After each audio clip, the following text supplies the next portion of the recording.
తెరవలి sisters channel కి స్వాగతం. ఈ రోజు హాట్ ఐటమ్ చేసి చూపిస్తానండి. మా పిల్లలు అంటున్నారు, అమ్మ అన్ని స్వీటేనా, హాట్ కూడా చేసి చూపించమన్నారు. ఈ రోజు మీకు కారం బూందీ చేసి చూపిస్తాను. చాలా టేస్టీగా ఉంటుంది, ఈజీగా చేసుకోవచ్చు.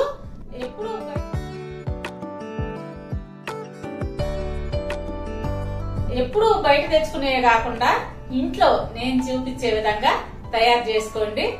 చాలా మంచిది ఆరోగ్యానికి కూడా. బయట కొనుక్కోవడం ఎందుకండి, అది కాక ఇప్పుడు ఈ పరిస్థితుల్లో బయట తెచ్చుకోవడం కూడా అంత కరెక్ట్ కాదు. బయటకు వెళ్ళొద్దు. చక్కగా అంత పిండి కలుపుకున్నారనుకోండి, 2-3 రోజులు వస్తాయి. మీ పిల్లలు మీరు చక్కగా ఇంట్లోనే తినేసేయండి. నేను ఇప్పుడు చెప్తాను ఎలా చేసుకోవాలో, అలాగే అదే కొలతలతో చేసుకోండి. చాలా టేస్టీగా ఉంటాయి. తొందరగా చేసేస్తే తొందరగా తిని పెడతాం. బూందీకి ముందుగా కావాల్సింది శనగపిండి. ఈ కప్ తో 1 కప్ తీసుకున్నాను. అందులో 3 స్పూన్లు బియ్యం పిండి, కొంచెం పసుపు, ఈ 3 వేసి బాగా కలుపుదాము. అంటే శనగపిండి, బియ్యం పిండి, పసుపు 3 బాగా కలిసే విధంగా కలుపుకొని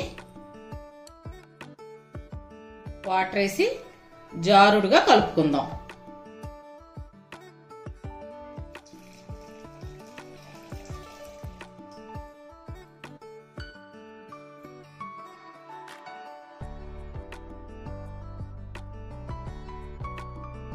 ఈ విధంగా ఉండలు లేకుండా ఇట్లా జారుడుగా కలుపుకోండి.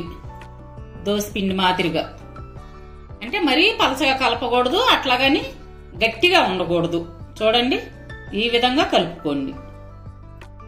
పిండి చూసారు కదా, ఇందులో సాల్ట్ వేయకూడదు. ఒట్టి బియ్యం పిండి, కొంచెం పసుపు, శనగపిండి, ఈ 3 కలపాలి. ఇప్పుడు స్టవ్ వెలిగించి ఆయిల్ పెట్టుకొని ఆయిల్ బాగా కాగనివ్వండి. కాగనిచ్చాక ఇట్లా బూందీ గరిట తీసుకొని ఈ పిండిని ఇట్లా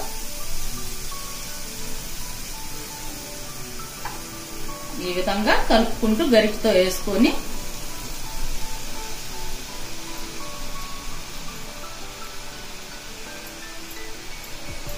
నూనె మాత్రం బాగా కాగాలండి.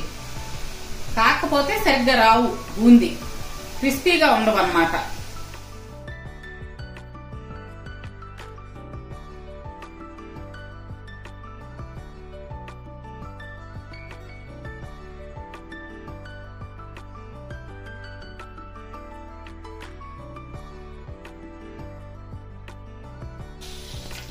ఈ కలర్ వచ్చే వరకు ఉంచి తీసేయండి.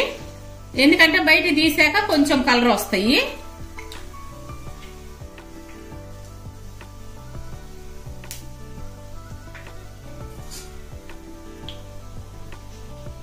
మరీ ఎక్కువ వేగినాయి అనుకోండి, నలుపు వచ్చేస్తాయి అన్నమాట.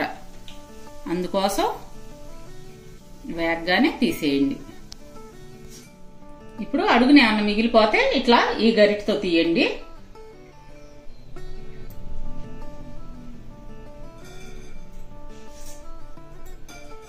అలాగే మరొక వాయి వేసుకుందాం.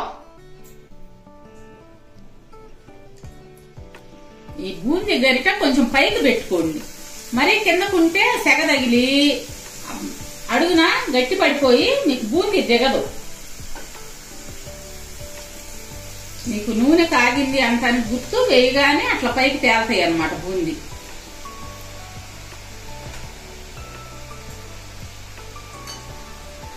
ఇట్లా గరిట ఇలా ఇదిలిచ్చామనుకోండి, తోకలాగా పడతాయి. దాని అంతటా అవే పడే విధంగా చూసుకోండి.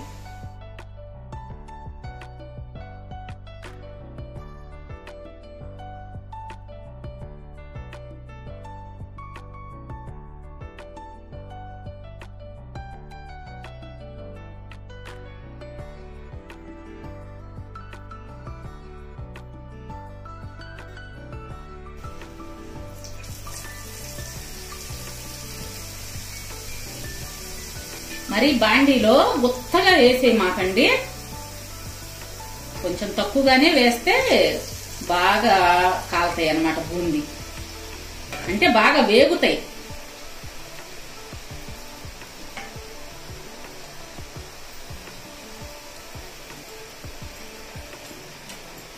బాండి విరుగ్గా ఉంటే నూనె సరిగ్గా వేగవండి, ముద్ద ముద్ద అయిపోతాయి ఓదానికి ఒకటి అంటుకొని.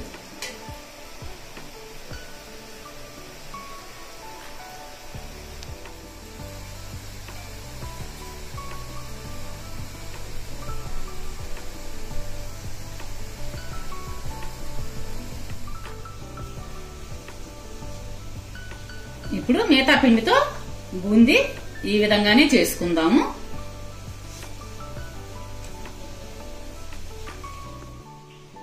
బూందీ అన్ని దూసి పక్కన పెట్టుకున్నాం కదా.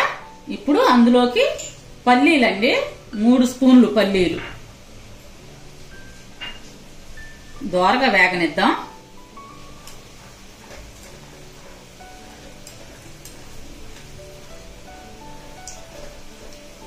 మీరు ఏమైనా వేపుకోవటానికి ఇటువంటిది ఒక్కటి తీసుకోండి. బాండి అంతా అవ్వకుండా మనకు అందులోనే వేగుతాయి అన్నమాట.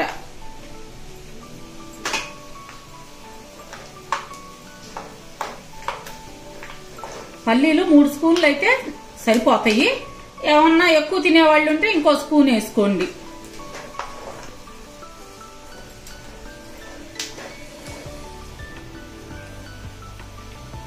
ఇట్లా దోరగా వేగనివ్వండి.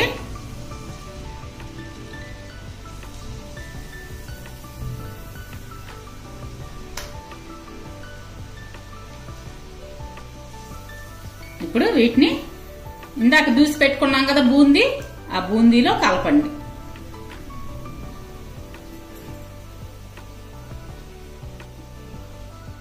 ఇప్పుడు అదే విధంగా జీడిపప్పు కూడా దోరగా వేయించుకోండి.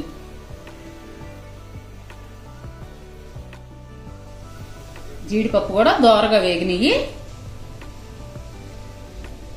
మీకు జీడిపప్పు ఇష్టం ఉంటే వేసుకోండి, వేసుకోపోయినా పర్లేదు. కానీ బూందీకి జీడిపప్పు పడితేనే టేస్ట్ అండి.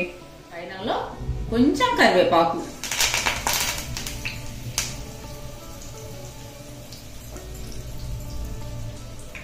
ఇది కూడా బాగా వేగనించి బూందీలో కలుపుకుందాం.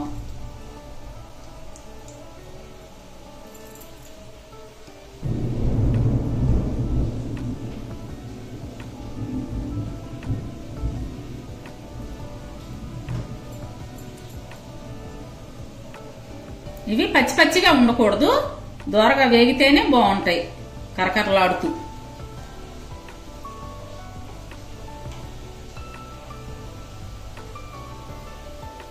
ఈ కరివేపాకు కూడా బూందీలో కలుపుకుందాం.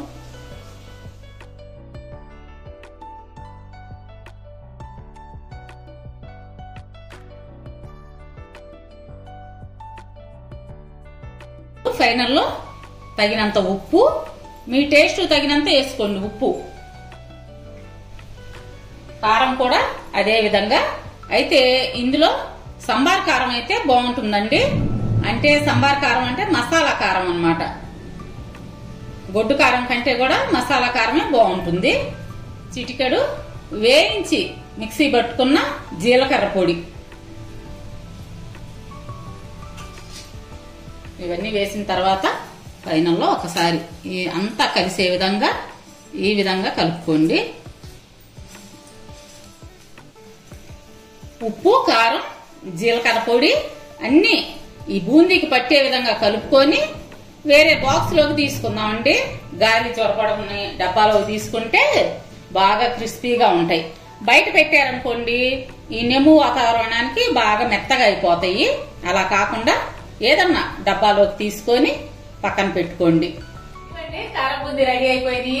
మీరు కూడా తయారు చేసుకొని తిని చూసి ఎంత టేస్టీగా ఉన్నాయో నాకు కామెంట్స్ లో చెప్పాలి. అలాగే చెప్తారు కానీ బిజ్జమ్మాయి, ఓ చిన్న కోరిక ఏదో పెట్టిందండి. ఏం లేదు, నేను చాలా అల్ప సంతోషిని, నీకు తెలుసు కదా. అవునవును, అల్ప సంతోషేనండి మక్క మాత్రం. బయట వర్షం పడుతోంది కదా బుజ్జమ్మాయి, నువ్వు మరి వేడి వేడిగా కారం బూందీ చేసి ఇచ్చావు, కారం కారంగా. అలాగే ఇప్పుడు ఈ వర్షంలో నువ్వు పెట్టే మసాలా టీ తాగుతూ ఈ కారపుంది తిన్నాననుకో నిజంగా అబ్బబ్బబ్బబ్బబ్బబ్బా అప్పుడు కదా మంచి ఫీల్ వచ్చేది. నిజం చెప్పు. నీ టీకి వచ్చిన తిప్పలండి, ఇప్పుడు టీకి వచ్చిన తిప్పలు. సరే నీకు టీ నేను చేసి పెడతాను, తాగుదు గాని. నా బంగారు చెల్లి, బయట వాతావరణం కూడా బాగా వర్షం పడుతుంది. నా బంగారు చెల్లి నన్ను ఎంత బాగా అర్థం చేసుకుంటుందో. నీ తిప్పలన్నీ ఆ టీ కోసమే కదా, నేను బాగా అర్థం చేసుకున్నాను. ఏమండి ఇంకొక విషయం, టీ కారబూంది అనగానే గుర్తొచ్చింది. మా వదిన అండి ఎలా తింటుందో తెలుసా కారబూంది? చెప్పవేను. నేను చెప్పనా? టీ కప్పులో కారబూంది పోసుకుని స్పూన్ తో తీసుకొని తింటదండి. అదే రుచేనండి. అదేమంటే మీరు తిని చూడండి అంటది. నేనైతే ఎప్పుడు తినలేదులేండి, మా చెల్లి కూడా తినలేదు. ఒక్కొక్కళ్ళు ఒక్కో రుచి అండి. అవును. మరి మా మామగారు అయితే పెరుగన్నంలో బెల్లం నంచుకొని తింటారండి. లోకో భిన్న రుచి. అలాగే మీకు ఇలాగే వెరైటీ వెరైటీ అదే హ్యాబిట్స్ ఉంటే నాకు కామెంట్స్ లో తెలియజేయండి, నేను కూడా తెలుసుకుంటాను. తప్పకుండా బుజ్జమ్మాయి. ఓకే ఫ్రెండ్స్, మరి మా వీడియోస్ మీకు నచ్చినట్టయితే లైక్ చేయండి, షేర్ చేయండి. కొత్త వాళ్ళు మా ఛానల్ ని తప్పకుండా సబ్స్క్రైబ్ చేసుకోండి. మా చెల్లి తొందరపడుతున్నానంటది. ఇదంతా మసాలా టీ కోసం వచ్చి తొందరండి, బయట పెద్ద వర్షం పడుతోంది. రేపు మంచి వీడియోతో కలుద్దాం. అప్పటి వరకు బాయ్.